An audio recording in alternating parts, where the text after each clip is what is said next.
I'm Chance Dorland, and this is the Spurs Insider, our weekly NBA podcast from Express-News.com, brought to you today by the law offices of Thomas J. Henry, joined now by San Antonio Express-News Spurs beat reporter Jabari Young. And Jabari, boy, some good news, right? Holy crap.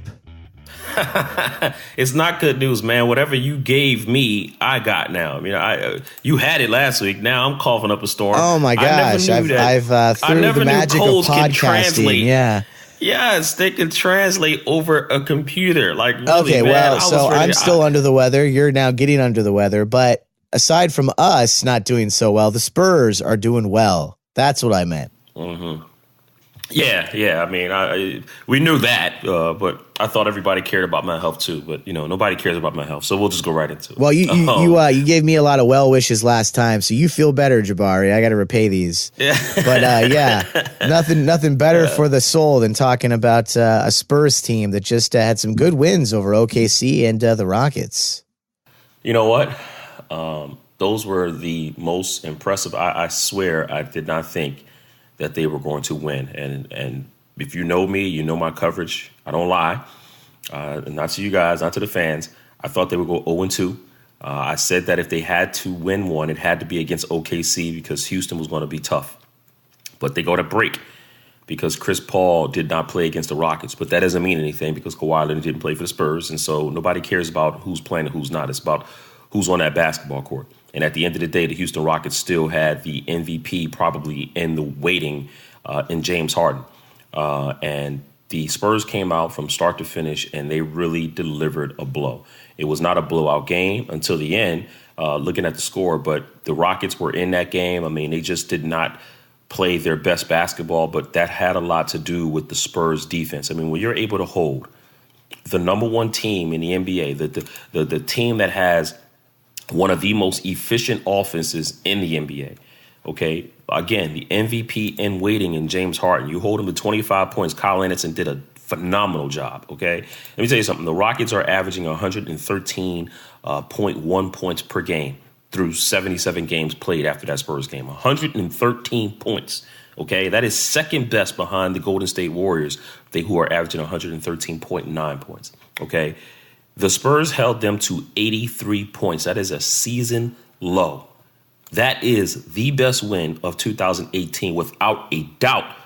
It was a phenomenal win for them. 2 wins that they needed, 2 wins that they got on their home court against OKC, against the Houston Rockets. Now, what I saw against OKC was this.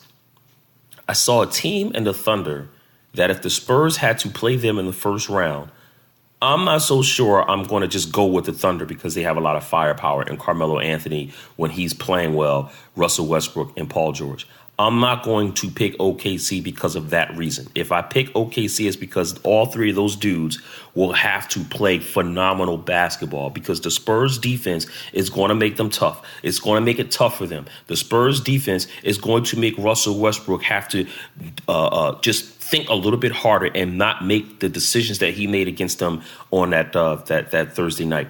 So, and DeJounte Murray was phenomenal guarding Russell Westbrook. Now, I'm not saying that's always going to be the case, but when you got a rookie like that, and DeJounte Murray doing what he did, it was just great to see. And he also brought it against the Houston Rockets. 2 very good wins that can set the tone for the remainder of the season when you have 2 games against LA, the Portland Trailblazers, the Sacramento Kings, and the ended against New Orleans Pelicans. We said before, Chance, that this was going to be the stretch that I'm looking at. OKC, Houston, the Clippers, Lakers, that stretch right there because they're 2 trick games, and then at home against the Portland Trailblazers on Saturday. We said that was going to be the stretch.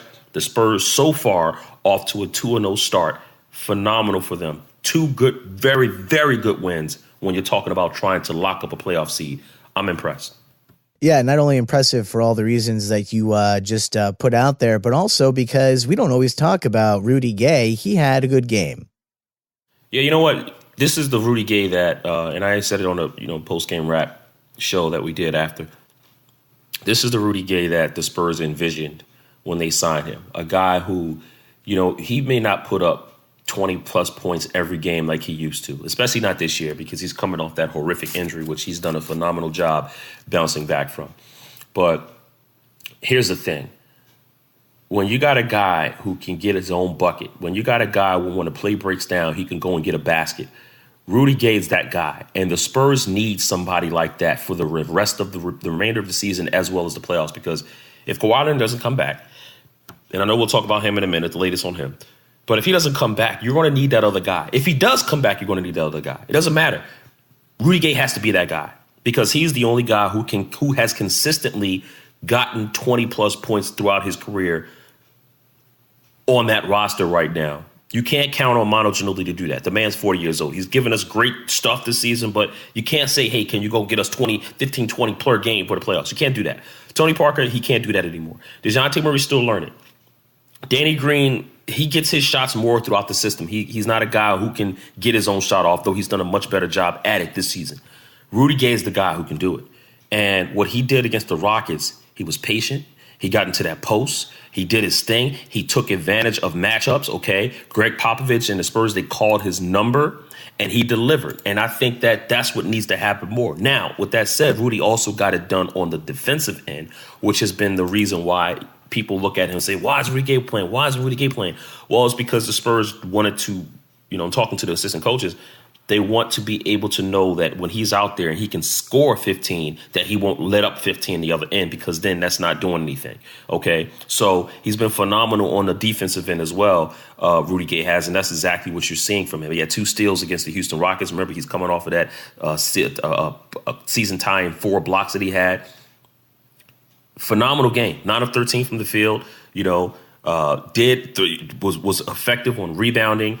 He just was all over yesterday. I mean, and obviously we look at it from a scoring perspective, but he played defense too. And I think that's exactly why he was able to play the way that he played against the Houston Rockets, because he played, 23 minutes, Rudy Gay has. So, that's good. And they're going to need it. It can't just be one game for Rudy. They're going to need this throughout the remainder of the season, because even if LaMarcus Aldridge had it going, and listen, he had 23 points yesterday, and you look at that type of performance, when you look at the way the Rockets defending him, they was all over him. They was swarming him, like, just hounding him when the basketball came. He got his touches, but Rudy Gay had to be that guy that provided some relief for him, and he did that. I mean, Rudy was great. He really was, man. I mean, they got some key efforts from DeJounte and Patty Mills, who, provided some energy, was great, and we'll talk about him in a minute too. But Rudy Gay has to be, again, that guy who can get the bucket, who can score when they need him to score. And I think he did, he was great. And you just have to hope that this continues, because the Spurs are going to need it. They're going to need this type of effort from Rudy Gay night in and night out for the remainder of the season. And he has to make sure that he does it both ways so he can stay on the court. Yeah, and then speaking of, you just mentioned Patty Mills. You really think that energy is helping the team? Let me tell you something. I don't know if anybody out there who's listened to a podcast, who's listened to this one, when there's a moment in a game, I don't care if you're playing Madden on Xbox 360, on Xbox One, which is what I have. Abrupt Jabari 1, by the way, is my game tag. If anybody wants it, they can come get it on Madden. There's moments in a game where sometimes, it's such an emotional game, especially when you're facing a division rival, especially when you're facing the number 1 team in the Western Conference, especially when you're still fighting for your playoff lives. There are moments in a game, man, that you just got to unleash a scream, a yell. You got to do a fist pump. LaMarcus Aldridge ain't always that guy. Sometimes I tell him to his face, dude, I'd like to see you scream. I'd like to see you, talk. That's not his game. He likes when people talk trash to him, and he'll just go ahead. He'll mean mug you. He'll do that little face, and he'll pat himself on the back, to get himself going. But I like it with Patty Mills. After he hits a big shot, he turns around and screams, and he just lets it out. That just lets out some type of momentum, man. Like, that gives you some energy in that arena. When you hit a big shot and you scream like that, your fans get involved. Like, yes, show that energy, Patty. Give it to me. Like, that's what you want. This is a game of emotion, especially a big game like this on an Easter Sunday. Number 1 team in the Western Conference. You're fighting for your player. You haven't beaten them this season yet. They got your number. You like it when stuff like that happens. He did it again. He did it against the OKC Thunder too. I love that energy. You love it when little guys, especially a little guy like Patty, is sitting up there and acting like a big guy when he is just letting it all out. And I love to see guys do that. I love to see it do that. DeJounte Murray has a way of doing it, from time to time. He did it actually, he took had a basket right on James Harden and looked at him and shaked his head like, yo, I'm here too. I'm here too. But Patty Mills, man, when he lets out those screams, that gives me, that fires me up as a journalist. Like, yes, this is a game. You like that emotion. You love it because it just provides something in that building. It provides something for the Spurs. They feed off of that. When they see Patty Mills doing that, they feed off of that. And after a big shot like that, you could just tell, man, like, hey, this is it. This is it. We are here, and they're going, and they're getting it. They're getting the job done. And it's that, even if it's a small screen, Patty may not been playing the best. He may not been hitting the best shots, but a big shot like that, a big scream like that, letting that emotion out, if you feed off of it as a fan, and even in the media, I know people who are calling it and looked at that and say, Patty Mills with a big shot, and they are feeling it here at the AT&T Center. That's because of that scream. That's what it's about. You love that energy that get. I love when guys provide that energy. It's not all the time about hitting big shots, even though that was a big shot when he did it. But it's not all the time about going out there and knocking down every three or getting every steal or every rebound. But when something big happens, even if Patty passed it to somebody else and they hit the big shot and he screamed, that emotion right there, that emotion can be the difference maker. And Patty Mills for the last 2 games had let that emotion out, and the Spurs are 2-0. Now, I'm not saying that it's all because of that, but I'm saying it's those little things that helps you in big games like the Spurs are just coming off of against the Thunder and the Rockets. I love it. I hope he continues it. I hope more guys do it and let off that energy because the Spurs need it, especially the season that they've had, all the turmoil, all the nonsense that's going on with Kawhi Leonard and the Spurs. They need small things like this because it makes a big difference.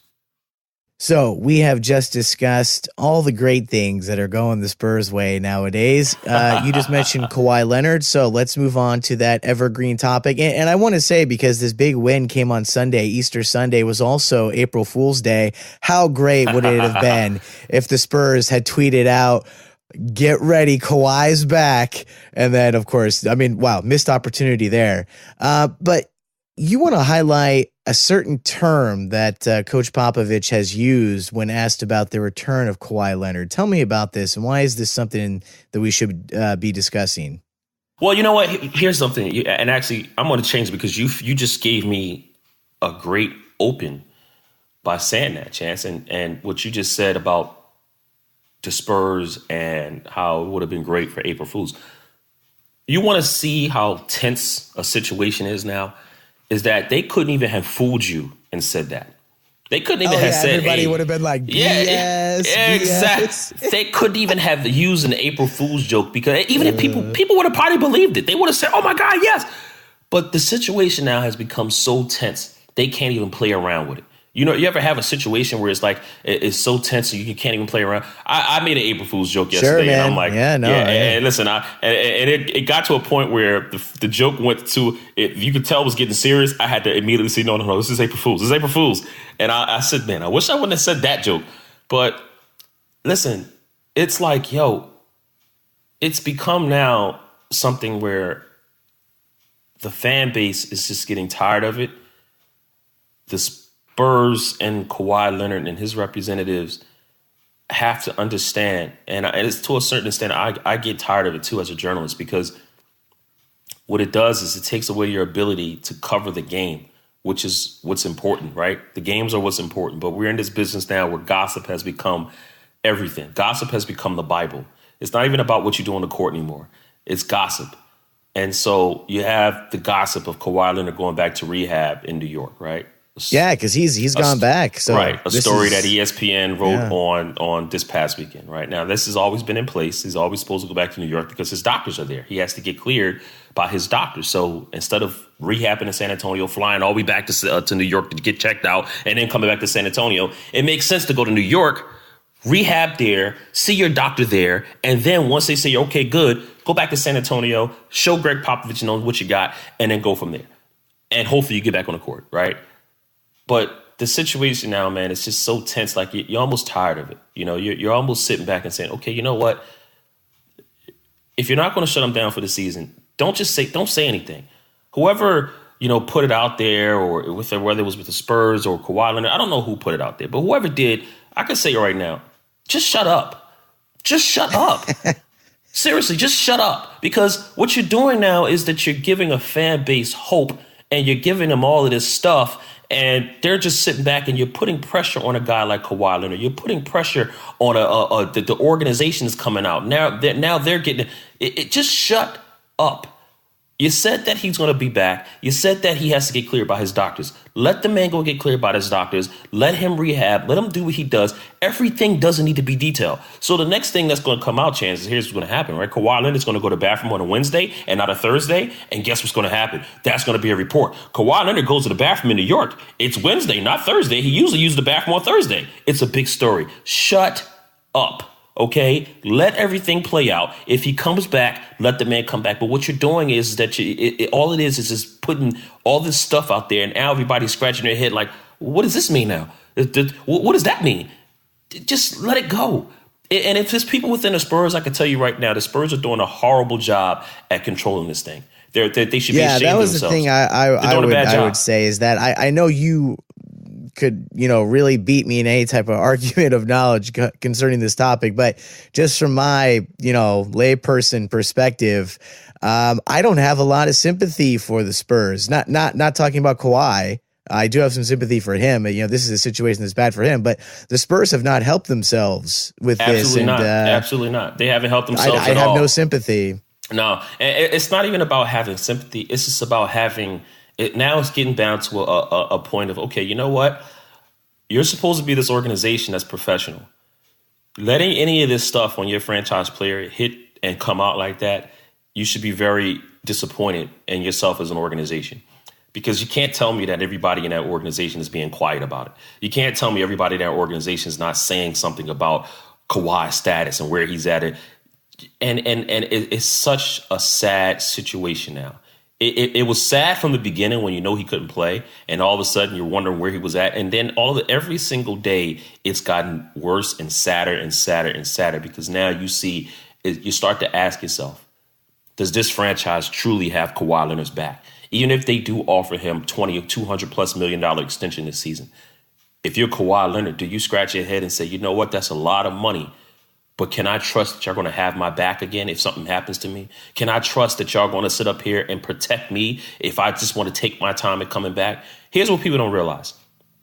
For everybody out there that's sitting up here and they say, oh, Kawhi doesn't have any heart and LaMarcus all just coming back from a left knee contusion and he can play, so why can't Kawhi? I can tell you, shut the hell up. The first thing is what Kawhi Leonard is asked to do on a nightly basis, okay? Go score 25 to 30 points, right? Go stop the opponent's best player from doing the same thing. Do you know how taxing that is on one's body? Do you know how difficult that is in the NBA to be able to stop a guy like Paul George, Russell Westbrook, Kevin Durant, James Harden, Steph Curry? Okay, just to name a few, from going out and scoring 25 to 30 points? Do you know how hard it is to stop LeBron James from that? The physical monster that LeBron is? And Kawhi Leonard is asked to do that on a nightly basis? To do that and go score 20 for me. You need your body to be at maximum health. You can't have if you have a cold, you might just want to sit out. Okay? So that's a very demanding job to do. Now, Kawhi Leonard gets paid a lot of money to do it. I'm not sitting up here and I'm not saying, hey, no, you get paid a lot of money to do it. But at the same time, you need to make sure your body, the thing that you get paid to do it with, is at maximum. We're not talking about an ear injury here. We ain't talking about one of Kawhi Leonard's braids. No, we're talking about a leg. This is what he uses to go out and do his job. It's not a finger. If it was a finger, Kawhi Leonard would be back on the court. If it was a thumb, if it was a forearm, he'd be back on. We're talking about a leg. He needs to run with this. He needs to get in a defensive position with this. He needs to perform and have to make sure that his legs are at maximum health to do so. You ever see players when they ice down their knees when they're even between timeouts? You know why? Because they got to keep their legs fresh. And people don't understand that, man. They don't understand the grind that it takes. But at the same time, again, it's a sad situation. It's a sad situation for the fan base who has such high hopes for not only this season, but for a long-term relationship with no drama between Kawhi Leonard and the San Antonio Spurs. Now, does that mean it's over? Absolutely not. Because, again, the Spurs can come around and say, Kawhi, sit down around this campfire and sing Kumbaya with us. We did it with LaMarcus last season. It's going to work. And everything can be all good and well. But the way that the situation is playing out now, it's just unfortunate. It really is. It's unfortunate for the team. It's unfortunate for the players that's on the team. It's unfortunate for Kawhi Leonard. The last thing in the world Kawhi Leonard wants to do is to make it appear that he doesn't want to play. He's still rehabbing. You know why he's still rehabbing, Chance? Because he's still trying to get back on the court. One will not continue to rehab from an injury like this if he doesn't plan to come back. Because an injury like this, maybe you say, you know what? Shut it down for the season and we're going to just rest. We need the rest. We're going to rest. We're not going to get back on it for a month. We're going to just sit down and just rest, okay? But he's continuing to rehab because he's hoping to get back. And I hope that he does come back because I want to see Kawhi Leonard at maximum performance. I want to see what he does on this team. Now, it may be too late for anything to gel, but you just want to say, hey, you know what? Now that we saw a little bit of it, maybe if he comes back next year, the same squad, everything will be a little bit better. Maybe they'll advance further. But you just want to see him back. And if not, like I said before, and I've always said throughout this podcast, shut him down. Get ready for next season. Repair anything that needs to be repaired this offseason and move on. But the Spurs have to make sure that they do a better job at controlling and protecting their franchise player. The same way that they did Tim Duncan, the same way they did Manu Ginobili, the same way they did Tony Parker. I don't give a damn if Kawhi Leonard went out and sought second opinion. So y'all mad about that? Who cares? Go do and protect the player who has provided for y'all, who's given y'all everything that he has. Don't ruin that man's name. Protect his name. And the Spurs aren't doing that right now. And it's unfortunate. And if they don't watch out, Kawhi Leonard gets healthy again, he gets back, and he's 5 times better than he was when he was in the San Antonio uniform, and he leaves this organization, it'll haunt them for years to come. And the last thing you want to do is see a guy with braids in his hair, raising a Larry O'Brien trophy, raising that NBA championship, named Kawhi Leonard, when you know you had him on this team, and now he's on somewhere else helping that team win a championship. You'll be sick to the stomach. They better get their act together, and they better do it fast. Insert mic drop sound here. Holy crap, man. That was intense. All right. Let's move along to our final question here. Getting back onto positive things. The week ahead, back-to-back in Los Angeles. Third place could be in play when the Spurs play. Your favorite team to be against the Spurs, the Trailblazers. What are we looking for the week ahead, Jabari?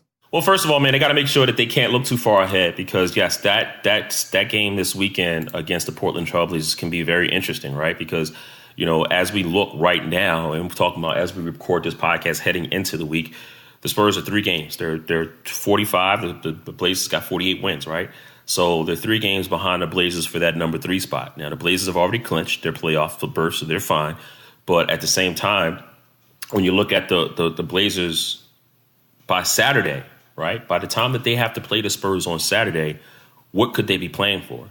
Now, coming into this week, they have to play. They got 2 games, just like they did. They got the Dallas Mavericks, they got the Houston Rockets, and then they got the Spurs, right? So they can very well lose 2 of those games, right? The Dallas Mavericks, they might just trip up. Now, you don't expect it, but who knows? That Houston Rockets game is going to be tough for the Blazers. So then they got to play the Spurs. So by the time they finish and leave, they could be on a 2-game losing streak. The Spurs could be breathing down their neck to possibly get that third seed. It could really be interesting. So the Spurs just got to make sure that that game, that they don't look too far ahead in that game, that they have to make sure that they take care of business against the Lakers and the Clippers. The Clippers probably are not going to make the playoffs, okay? As a matter of fact, I don't even know if they're like mathematically eliminated yet. I think they got like one, maybe a couple more before they're not making it. They only have 41. They're probably not going to get in. But you still got to hold them off because you don't want to give them any hope. The Lakers are done. They're out of playoff contention. At this time, they're just trying to develop young talent to end the season on a good note. You already fell to them twice. Once at their place and once in San Antonio when Lonzo Ball jacked you up late. It was a stick-up move. And the Lakers they're not scared of the Spurs. At this point, they're not scared of anybody. They're like, listen, y'all playoff teams, y'all coming in here with more to lose than us. So y'all got to make sure that y'all play y'all best basketball. We can play whatever and still win because y'all they got to go in there and just play basketball, not overthink it. Just be a team that is dangerous enough where they can beat you, and then all of a sudden that win over the Houston Rockets, OKC Thunder, you lose even one of these games. That one of those wins get eliminated. You got a chance to go into this weekend's game against the Blazers on a 4-game winning streak. Take care of business on the road, where the Spurs haven't had as much success this season, but you got to beat these games, okay? I know it's a back-to-back. I know it's a grind, but you got to beat the Lakers and the Clippers. They're not better than you. On paper, you're a better team. You're the best defensive team over this, 10-game span the Spurs are. Just go ahead and knock those teams off and get ready for Saturday. The Portland Trailblazers game is going to be interesting because that can very well be a potential first-round matchup. You guys know how I feel about that. I want it. But it's going to be good because you got LaMarcus Aldridge going up against his old team. We obviously know the story there. And a Portland team that looking at the Spurs like, hey, y'all stole our best player a couple years ago because he wanted to come here and win a championship. Well, guess what? Look at the standings. We're better than y'all, okay? And we want to knock y'all off. So that can be a pretty intense game on Saturday. That's going to be a really, really good one. So the Spurs have to make sure that they stay focused because you can very well lose that game on Saturday. And if you drop one of these games in L.A. and you lose that game on Saturday, then all you're doing is just you're right back in the same place that you were, a couple games ago when you fell to like 6th place. You got some momentum going right now. Keep it that way. Go beat these teams in LA. Go focus on Saturday's game against the Blazers before you end the season against the Kings and the Pelicans. You know what I mean? So it's going to be a good week. I think I could predict them going. I think they may go 3-0.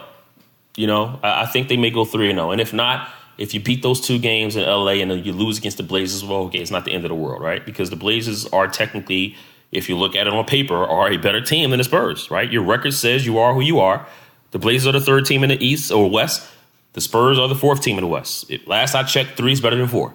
So the Blazers are the better team right now, and they're hot. They're a very, very good team. They're 7-3 over their last 10 games. Spurs are 8-2. This can be a very, very good matchup on Saturday. So I'm looking forward to it, Chance. I really am, man. And who knows? By that time, Kawhi Leonard might be back in uniform. I'm April Fool's. It's a late April Fool's joke. I'm not. Dare you say? Yeah, I know. Give me a heart attack. Who knows? Not with this cold. You can't scare me like that. All right. Well, that'll wrap things up. Jabari, I hope that you are able to heal physically, as you say, you're a little bit under the weather, and also get out all that anger. Let it out. I'm not angry, man. I just, it's just treat Kawhi Leonard well. He's the guy that brings home the bacon. Treat him well. You just like I said before, man. It's the fan base. As journalists, we supposed to represent the fans, and people sometimes forget that. I feel the frustration that the fans feel. I see what they say, even if I don't reply. I look at their comments, and you could just tell. I don't agree with those questioning his heart or questioning, if he wants to get back on the court or not. I don't agree with, I don't agree with that because I know he does. And you just, a franchise that has over 20 years has been so successful, has been typed about everything. This organization, this front office knows better, and I'm like I said, I don't know who's talking, but they know better, and they know. And sometimes in situations like this, the best thing to do is to come out with everything and be honest. There's nothing wrong with the Spurs saying, before Greg Popovich comes out to talk, the PR guy coming out and saying, such and such and such. By the way, guys, update on Kawhi Leonard. He's back in New York. He's working out. There's no timetable when he's getting back to San Antonio, but he's trying to go there to get cleared. That's just no. If you come out and you just be honest instead of letting all this stuff just leak out, it looks bad when it's leaking out because it looks bad like you're trying to hide something. At this point, when you're dealing with your franchise player, the best thing to do is just come out yourself and keep the public updated. Keep the media updated so we can relay that information to the public, okay? Keep us updated so we don't have to be hiding and texting and calling this guy, hey, you heard this, you heard that? No, just be honest. The Warriors are good at being honest. The Toronto Raptors are good at being honest. Just come out and just tell it. Just be honest. Release your own updates. And in this day and age, you would think that under PR staffs, you would think that teams understand that. But the Spurs are just stuck in their own world. They don't understand that. They don't understand it at all. What they understand is how things were before with Tim Duncan and how they think things are going to be going forward. But newsflash for you, we're in a different era, a different culture now, okay? And if y'all don't adjust, y'all going to find yourselves being the fools, okay? Seriously. It's like now it's at a point. This is certainly an example of what not to do. And they know better. So you're absolutely right. Yeah. They know better, man. And it's just like I said, it's frustrating from a level of fans want to see the best player on his team back on the court. Fans want to see a team that Made it to the Western Conference Finals, see what they can do with all their chips in one basket and go and play. And by teasing people with this whole leak of Kawhi this, Kawhi that, all it does is just create more confusion and more disappointment. And you don't want that. Come out, give updates, be honest about everything, let everything out there so that way there will be no hiding and everybody can look at it from where it is and what it is. Okay, and that's right now. Kawhi Leonard is trying to get back. He's rehabbing. Here's where he is. Here's where he's not. Okay, he's not here because he's here. If you be honest, then you're good. If you want to hide stuff, it looks bad. That's right. I learned it in kindergarten. It's that simple, everybody. Been talking with San Antonio Express-News Spurs beat reporter Jabari Young. Lots of ground that we have covered today. Get well, friends, and we'll talk next week, hopefully, after you said perhaps maybe even 3-0. We'll have to see what happens. Yeah, man. We'll see. We'll see, man.